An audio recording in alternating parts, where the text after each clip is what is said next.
Президентибиз Садыр Жапаров менен УКМКнын башчысы Камчыбек Ташиев мен ойлойм жана 100% ишенем, алар мындай кордукту, мындай адам укуктарын төбөлөнгөнүн эч качан колдошпойт.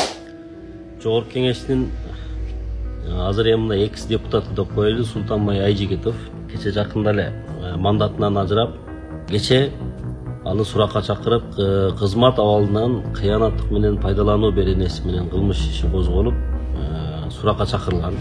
Аны өзү Facebook баракчасына видеосун жарыялаган.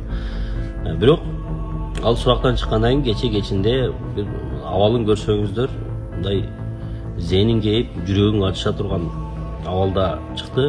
Ал өзү гана эмес, жубайы менен кошо, колдору, денелери көк ала, токмокко алынганбы, эмне болуп сурак кылышкан баягы орган кызматкерлери. Эми мен баягын айткым келет да, биз мына акыркы 2 жылда аябай мындай элибиз сүйүнүп, мындай кубанычта, мындай мыйзамдуу өлкөдө жашап жатабыз деп кубанып жашап аткан учурубуз.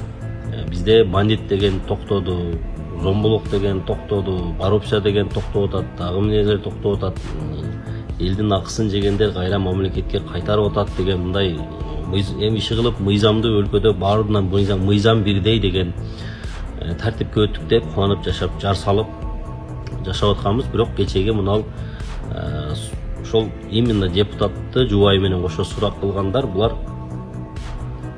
ал немеге мындай бир аз азыркы бийликтин жүзүнө, авторитетине деп коелу, бир аз көз сыйпап койду да. Бул туура эмес, биз дагы деле ушундай жашап атабыз дегендей кылып койду. Эми бул берене боюнча андай токмок менен мындай сурала турган нерсе эмес да, чоң бир кылмыштын өкүлү эмес, террорист эмес, ушундай нерсе Айжигитовго баягы кызматынан кыяндык менен пайдалануу деген берене менен иш козголгон. Анан эми баягы ошол орган кызматкерлери бар экен да, же балким азыркы бийликке мындай атайын кылып атышабы, мындай жаман көрсөтүү максатында.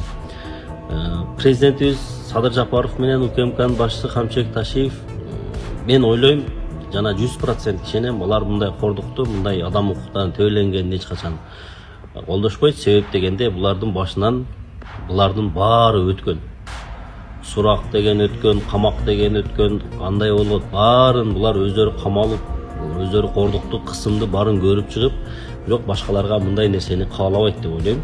Элибиз дагы ошол нерселердин баарын көрдү, мындай нерселер эми Кыргызстанда болбойт деп, адилеттүүлүк болот деген таризде жакшы ниет менен президентибизди шайлап алганбыз.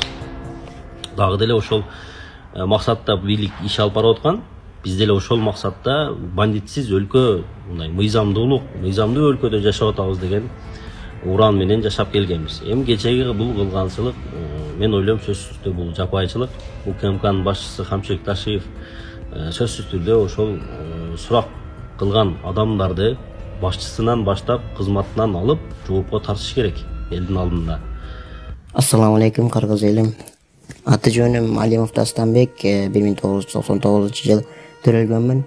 Тükөстен ломкост оорусу менен төрөлгөнмүн. Анан азыркы учурда сколиоз менде 4-степенге келип калды. Дем алышым кыйындап, ички органдарым кысып, санчкылап, грудная клетка уже көрүп атасыңар, ошол жерге чейин көтөрүлүп кетти. Арткы жагым видеодо көрсөтөбүз. Азыр ошого кичине мага акча керек болуп атат. Чет өлкөгө барганга Индия, Турцияларда 45 миң, 50 миң деп атат сумманы. Азыр Египет мен көрүп атам, Германия, Египет жакшы болуп атат экен. Ошол жактарда мен клиникаларды онлайн издедим. Ал жактарды сүйлөшүп көрбөдүм, бирок отзывдарын көрдүм. Алар кымбатыраак айтып калышы ыктымал. Ошондуктан мага кичине жардам берип коюшуңарды суранам, кыргыз элим. Силердин 100 сомуңар менин өмүрүмдү сактап калышы мүмкүн да. Силердин 1 литр бензиниңер же магазинден алып иче турган суусундугуңардын акчасы бир эле менин өмүрүмдү сактап калышы мүмкүн. Аллах таалам үчүн жардам берип коесуңар деп суранам. Банк номерим 51 менен 191430 деп Дастанбек А деп чыгат. Сбербанк карталар видеонун астында жазылган болот. Сбербанк картамдагы жазсаңыздар Дастанбек А деп чыгат. Ошол кылган бийликти жаман көрсөткөндүгү үчүн, орган кызматкерлерин жаман көрсөткөндүгү үчүн, жана ошондой эле эң башкысы адам укугунун төленгендиги үчүн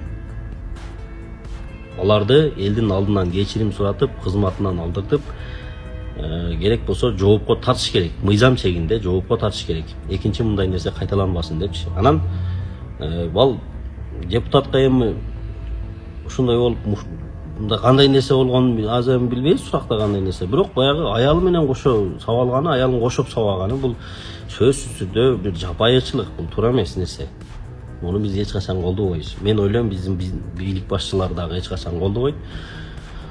Ошол эми экс депутатыбызга дел соолук каалайбыз. Жана мыйзамдуулукту каалайбыз. Азыр үй камагынан чыкты деп атат.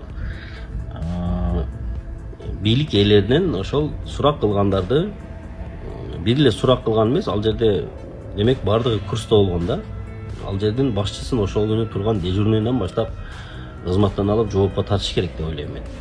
Ошондо бир мыйзамдуулук болот, ошондо бир мындай орган кызматкерлери бир аз мындай мыйзамды сыйлап, ушундай болот экен деген нерсеге, тартипке баш ийиш керек деп ойлойм. Анан биз эми азыр сырттагы мындай бандиттер жок болуп кетти дегенибиз менен, документи бар бандиттер пайда болуп кетти деген мындай мааниге барбаш керек да эл. Ошон үчүн тартипке келели, урматтуу орган кызматкерлери, мыйзамды сыйлайлы. Бир катар чет өлкө лидерлери президент Садыр Жапаровду жана кыргызстандыктарды бүгүнкү 9-май жеңиш күнү менен куттукташууда. Алгачкылардан болуп куттуктоо телеграммасын Россиянын президенти Владимир Путин жөнөткөн. Анда ал согуш таласында теңдешсиз эрдиктери жана тылдагы жан аябас эмгеги менен нацисттик баскынчыларды талкалоого мүмкүндүк бергендердин элесин ыйык тутуп, урматтай тургандарын билдирген. Ошондой эле Владимир Путин Кыргызстан менен Россиянын ортосундагы стратегиялык өнөктөштүктүн жана союздаштык мамилелердин өнүгүүсү үчүн дайым бекем негиз катары кызмат кылат деп ишене турганын белгилеген. Коңшу өлкөлөрдүн жетекчилеринин ичинен биринчилерден болуп куттуктоо телеграммасын Өзбекстандын президенти Шавкат Мирзиёев жиберген.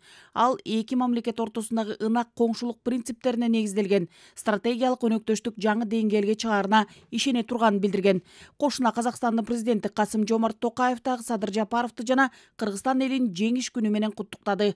Ал эки элдин ортосундагы кылымдардан бери келе жаткан достук байланыштар мындан ары да чыңдала берерине, Казакстан менен Кыргызстандын ортосундагы стратегиялык өнөктөштүктүн жана союздаштыктын бекем пайдубалы катары калаарына ишенимин билдирген. Куттуктоо телеграммасын жөнөткөн өлкөлөрдүн лидерлеринин арасында Тажикстандын мамлекет башчысы Эмомали Рахмон да бар. Ал улуу ата мекендик согуштагы жалпы жеңиштин кебелбес тухуна негизделген. Жалпы тарыхый мурас мындан ары да эки элдин бакубаттуулугу жана гармониялуу өнүгүүсү үчүн достук жана жемиштүү кызматташтык мамилелерин бекем пайдубалы катары кызмат кыла берерине ишене турганын айткан.